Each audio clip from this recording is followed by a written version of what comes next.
How did 2011 turn out for the seniors housing sector?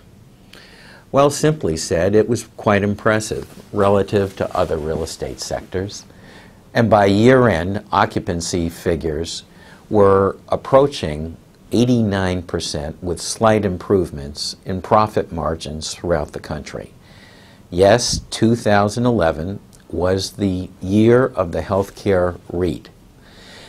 These REITs made their presence known with more than $22 billion in closed real estate transactions. And in fact, the three largest healthcare REITs are now listed on the S&P index. In total, these three REITs own more than 125,000 units or beds. So while the REITs have helped propel seniors housing's presence, their activities are a mere reflection of this sector's emergence. Seniors housing is no longer viewed as the new kids on the block by many. Transaction velocity overall has gained traction with cap rates and valuations for quality assets and portfolios approaching the 2006-2007 levels. And according to Real Capital Analytics and the National Center for Senior Living and Care Industries, transaction volume in the third quarter of 2011 was $9.1 billion. So looking forward into 2012, we are poised for yet another improving year. Let's take a look at the considerations.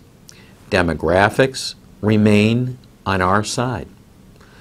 Since 1987, when the Census Bureau started tracking the real median income of households 75 and older, we have seen a 22% increase in income as compared to 3.3% for all households in the United States. For this new year, we are seeing new sources of debt and equity patiently emerging in this space. We cannot rely on agency financing or the REITs to fuel the growth of this industry. The future of the GSEs is highly speculative, especially in this complex political and economic environment that we are faced with. So who's going to fill the gap that will potentially be left by the GSEs?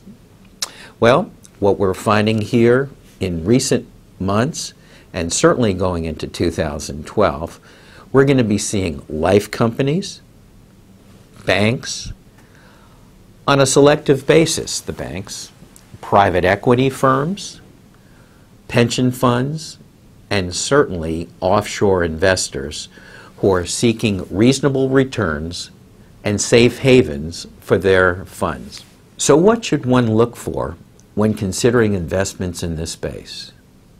Well, let's take a look at value-add factors.